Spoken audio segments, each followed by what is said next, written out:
എല്ലാവർക്കും നമസ്കാരം. വിബീസ് ലിറ്റിൽ വേൾഡിന്റെ മറ്റൊരു പുതിയ എപ്പിസോഡിലേക്ക് സ്നേഹപൂർവ്വം സ്വാഗതം. ഈ വീഡിയോയിൽ നിങ്ങൾ കാണുന്നത് ഞാൻ 4 മണിക്ക് ബ്രഹ്മമുഹൂർത്തത്തിൽ എഴുന്നേറ്റ് വീട്ടിൽ ചെയ്യുന്ന പൂജയാണ്. ഒപ്പം ഈ മാസത്തിൽ വരുന്ന ഭഗവാൻ സുബ്രഹ്മണ്യന് ഏറെ വിശേഷപ്പെട്ട പ്രധാനപ്പെട്ട വൈകാശി വിശാഖത്തെ കുറിച്ച് കൂടി പറയുന്നുണ്ട്. ഈ വ്രതം അനുഷ്ഠിച്ചു കഴിഞ്ഞാൽ നമ്മുടെ ജീവിതത്തിലെ എത്ര വലിയ ദുഃഖങ്ങളോ ദുരിതങ്ങളോ എല്ലാം നീങ്ങി ആഗ്രഹിച്ചത് സഫലമാകാൻ വൈകാശി വിശാഖം വ്രതം അനുഷ്ഠിക്കുന്നത് വളരെ നല്ലതാണ്. വീഡിയോ മുഴുവനായിട്ടും കാണാം. തീർച്ചയായിട്ടും നിങ്ങൾക്ക് ഈ വീഡിയോ വളരെയധികം ഹെൽപ്ഫുൾ ആയിരിക്കും.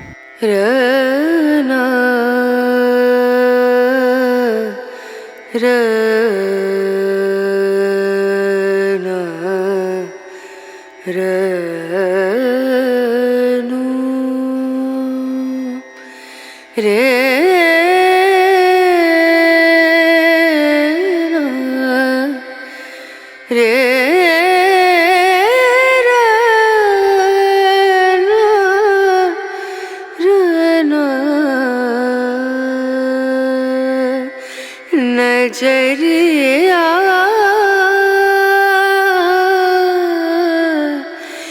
लागे नहीं कहीं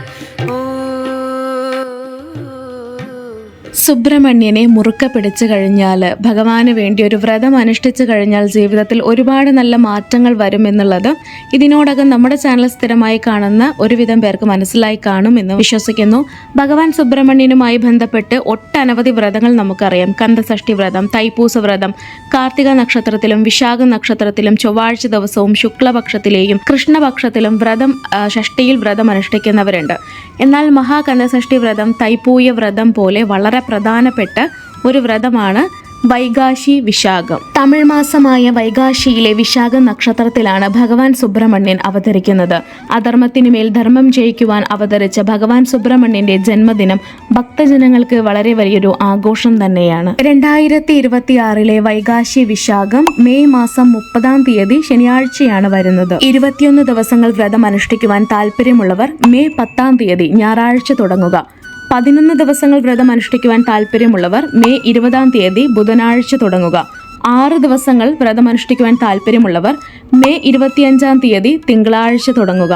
ഇനി ഒരേ ഒരു ദിവസം മാത്രമേ എന്നെ കൊണ്ട് വ്രതം അനുഷ്ഠിക്കാൻ സാധിക്കുകയുള്ളൂ എന്ന് തോന്നുന്നവർ, അല്ലെങ്കിൽ വളരെ ലേറ്റായിട്ട് ഈ വീഡിയോ കാണുന്നവർ മെയ് 29 വെള്ളിയാഴ്ച വ്രതം തുടങ്ങേണ്ടതാണ്. ഇനി എന്തൊക്കെയാണ് ശ്രദ്ധിക്കേണ്ടത് എന്ന് നോക്കാം. നമ്മുടെ വീടും പരിസരവും നല്ല പോലെ വൃത്തിയാക്കുക. ഉപയോഗശൂന്യമായിട്ടുള്ള വസ്തുക്കൾ, പൊട്ടിപ്പൊളിഞ്ഞ വസ്തുക്കളൊക്കെ എടുത്തു വെക്കുന്നുണ്ടെങ്കിൽ അതെല്ലാം പുറന്തള്ളണം. കാരണം ഒരു തരത്തിലല്ലെങ്കിൽ മറ്റൊരു തരത്തിൽ അത് നമുക്കൊരു നെഗറ്റീവ് ഫീലാണ് തരുന്നത്. അപ്പം അത്തരത്തിലുള്ള കാര്യങ്ങളെല്ലാം ഒഴിവാക്കി വീടും പരിസരവും നല്ലപോലെ വൃത്തിയാക്കുക.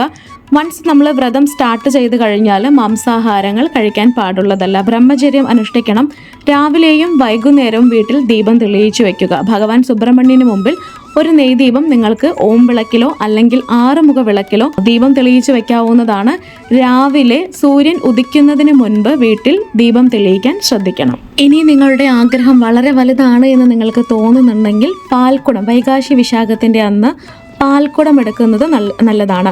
അടുത്തുള്ള ക്ഷേത്രത്തിൽ അതിനുള്ളൊരു സൗകര്യം ഇല്ല എങ്കിൽ പോലും നമുക്ക് പരിശുദ്ധമായിട്ടുള്ള പാല് സംഘടിപ്പിച്ച് വീട്ടിലുള്ള വെള്ളിക്കലസത്തിലോ അല്ലെങ്കിൽ സാധാരണ നല്ല വൃത്തിയുള്ള അമ്പലത്തിലെ ആവശ്യങ്ങൾക്കായി ഉപയോഗിക്കുന്ന ഒരു കലസത്തിൽ ഈ പാൽക്കുടം നിറച്ച് വീട്ടിൽ നിന്ന് നടന്നു പോയി അമ്പലത്തിൽ ഈ പാൽക്കുടം എത്തിക്കാവുന്നതാണ്. ഇതൊക്കെ വളരെ നല്ലതാണ് കേട്ടോ. വൈകാശി വിശാഖത്തിൻ്റെ അന്ന് പാൽക്കുടം നമ്മൾ ക്ഷേത്രത്തിൽ കൊണ്ടു കൊടുക്കുന്നതും പാൽക്കുടം എടുക്കുന്നതൊക്കെ വളരെ നല്ല രീതിയിലുള്ള മാറ്റങ്ങൾ നമ്മുടെ ജീവിതത്തിൽ കൊണ്ടുവരും. ആർക്കൊക്കെ വൈകാശി വിശാഖത്തിൽ വ്രതം അനുഷ്ഠിക്കാം എന്ന് ചോദിച്ചു കഴിഞ്ഞാൽ, സന്താന സൗഭാഗ്യത്തിന് വേണ്ടി ആഗ്രഹിക്കുന്നവർ, അതേപോലെ തന്നെ ആഗ്രഹിച്ചൊരു ജോലി, PSC എക്സാംസ് ഒക്കെ എഴുതുന്നവർ, നല്ലൊരു ഉദ്യോഗത്തിൽ ഇരിക്കാൻ ആഗ്രഹിക്കുന്നവർ, അതേപോലെ തന്നെ ദാമ്പത്യ ജീവിതത്തിലെ പ്രശ്നങ്ങൾ പരിഹരിക്കുന്നതിന് വേണ്ടി സാമ്പത്തികമായിട്ടുള്ള ഉയർച്ച, ബിസിനസ്സിൽ നല്ല രീതിയിൽ ഉയർച്ച എന്നിങ്ങനെ നിങ്ങളുടെ ആഗ്രഹം എന്ത് തന്നെയാണെങ്കിലും പരിപൂർണമായിട്ടുള്ള വിശ്വാസത്തോടു കൂടി, ഭക്തിയോടു കൂടി, വ്രതനിഷ്ഠയോടു കൂടി നിങ്ങൾ ഈ വ്രതം അനുഷ്ഠിച്ചു വരികയാണെങ്കിൽ ഭഗവാൻ സുബ്രഹ്മണ്യന് വൈകാശി വിശാഖത്തിൽ പാൽക്കുടം എടുക്കുകയാണെങ്കിൽ, ഇനി പാൽക്കുടം എടുക്കാൻ സാധിച്ചില്ലെങ്കിൽ നമുക്ക് വീട്ടിൽ തന്നെ വൈകാശി വിശാഖത്തിൻ്റെ അന്ന് വീട് മുഴുവൻ വൃത്തിയാക്കി, ഫോട്ടോസ് ഉണ്ടെങ്കിൽ ഫോട്ടോസ് എല്ലാം തുടച്ച് വൃത്തിയാക്കി, ചന്ദനം കുങ്കുമം കൊണ്ട് പൊട്ടുവെച്ച്, വിഗ്രഹമുണ്ടെങ്കിൽ അഭിഷേകം ചെയ്ത് പൂക്കൾ കൊണ്ട് അലങ്കരിച്ച്, നൈവേദ്യമായിട്ട് ഭഗവാൻ സുബ്രഹ്മണ്യന് തിനയരി കൊണ്ടുള്ള വിഭവങ്ങൾ വളരെയധികം ഇഷ്ടമാണ്. തിനയരി കൊണ്ട് പായസമോ പഞ്ചാമൃതമോ പഴമോ നിങ്ങൾക്ക് നൈവേദ്യമായി ഭഗവാന് സമർപ്പിക്കാം. ഒപ്പം വേൽമാറൽ പാരായണം ചെയ്യുക. ഈ വ്രതനാളുകളിൽ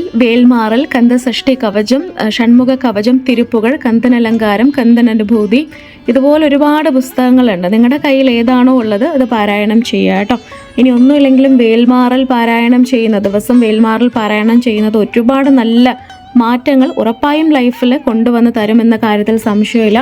ഇനി നിങ്ങളുടെ കയ്യിൽ യാതൊരു പുസ്തകങ്ങളും ഇല്ല എങ്കിൽ പോലും ഓം ശരവണ ഭവ എന്ന മന്ത്രം 108 തവണ ദിവസവും ചൊല്ലുക. അല്ലെങ്കിൽ ഒരു പുസ്തകത്തിൽ നിങ്ങൾക്ക് എഴുതുകയും ചെയ്യാം.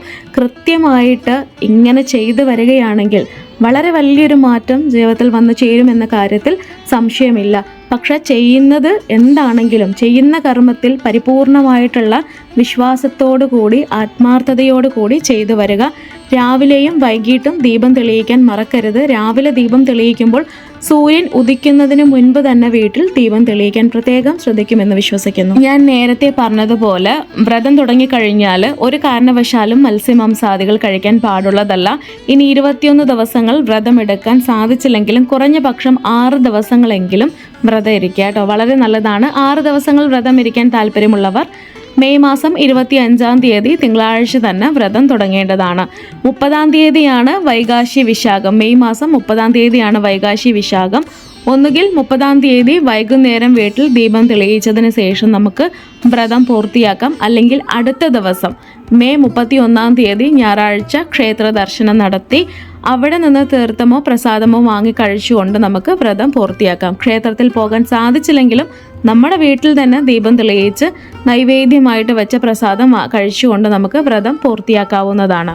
ഇനി 6 ദിവസങ്ങളും വ്രതം എടുക്കാൻ സാധിച്ചില്ല, ഒരു പക്ഷെ വീഡിയോ വളരെ വൈകിയാണ് കാണുന്നത്, പീരിയഡ്സ് ആയി, അതല്ലെങ്കിൽ എന്തെങ്കിലും ഒരു കാരണങ്ങൾ കൊണ്ട് ഈ 6 ദിവസങ്ങളും നിങ്ങൾക്ക് മിസ്സായി പോയി കഴിഞ്ഞാൽ വിഷമിക്കേണ്ടതില്ല. ഒരു ദിവസം നമുക്ക് വ്രതം ഇരുന്നു കൊണ്ട് വൈകാശി വിശാഖത്തിൻ്റെ അന്ന് ഭഗവാൻ സുബ്രഹ്മണ്യന് വിശേഷ പൂജ ചെയ്യാം, ക്ഷേത്ര ദർശനം നടത്താം.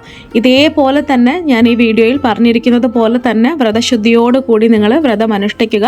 ഉപവാസം, ഒരു ദിവസം വ്രതം എടുക്കുന്നവർ ഉപവാസം ഇരിക്കുന്നത് വളരെ നല്ലതാണ്. ഉപവാസം ഇരിക്കുകയാണെങ്കിൽ പോലും വെള്ളം, വേനൽക്കാലം ആയതുകൊണ്ട് വെള്ളം ധാരാളം കുടിക്കാൻ പ്രത്യേകം ശ്രദ്ധിക്കണം. അവരവരുടെ ആരോഗ്യസ്ഥിതി അനുസരിച്ച് നിങ്ങൾ വ്രതം അനുഷ്ഠിക്കുക.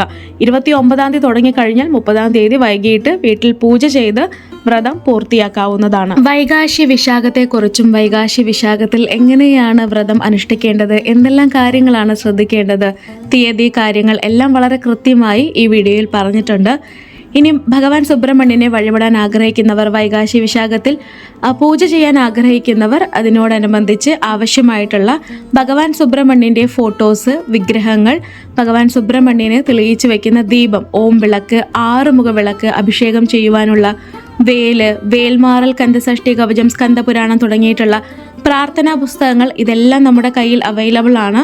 ഒന്നുകിൽ നിങ്ങൾക്ക് സ്ക്രീനിൽ കാണുന്ന വെബ്സൈറ്റിൽ www.vibislittleworld.com ഈ സൈറ്റിൽ പോയിട്ട് പർച്ചേസ് ചെയ്യാം. vibislittleworld.com എന്ന് അടിച്ചു കൊടുത്താൽ മതി കേട്ടോ. നമ്മുടെ സൈറ്റ് ഗൂഗിളിൽ വരും, അതിൽ കയറി നിങ്ങൾക്ക് ഡയറക്റ്റ് പർച്ചേസ് ചെയ്യാം. അതല്ല എന്നുണ്ടെങ്കിൽ സ്ക്രീനിൽ കാണുന്ന വാട്സപ്പ് നമ്പറിൽ മെസ്സേജ് അയക്കാം. നമ്മുടെ കയ്യിൽ ഭഗവാൻ സുബ്രഹ്മണ്യൻ്റെ വിഗ്രഹങ്ങളും വിളക്കുകളും ഫോട്ടോസും നാമപുസ്തകങ്ങളും എനർജി ബ്രേസ്ലെറ്റ്സും ധനാകർഷണ കൺദൃഷ്ടി ധൂപം പൗഡറെല്ലാം അവൈലബിൾ ആണ്. താല്പര്യമുള്ളവർ മെസ്സേജ് അയയ്ക്കുക. അപ്പോൾ ഈ വീഡിയോ നിങ്ങൾക്ക് എല്ലാവർക്കും വളരെയധികം യൂസ്ഫുൾ ആയി എന്ന് തന്നെ വിശ്വസിക്കുന്നു. അടുത്തൊരു നല്ലൊരു വീഡിയോ ആയിട്ട് നമ്മൾ വീണ്ടും വരുന്നതായിരിക്കും. എല്ലാവർക്കും നല്ലത് വരട്ടെ. ഓം ശരവണ ഭവ. എല്ലാ പുകഴും മുരുകനുക്കേ.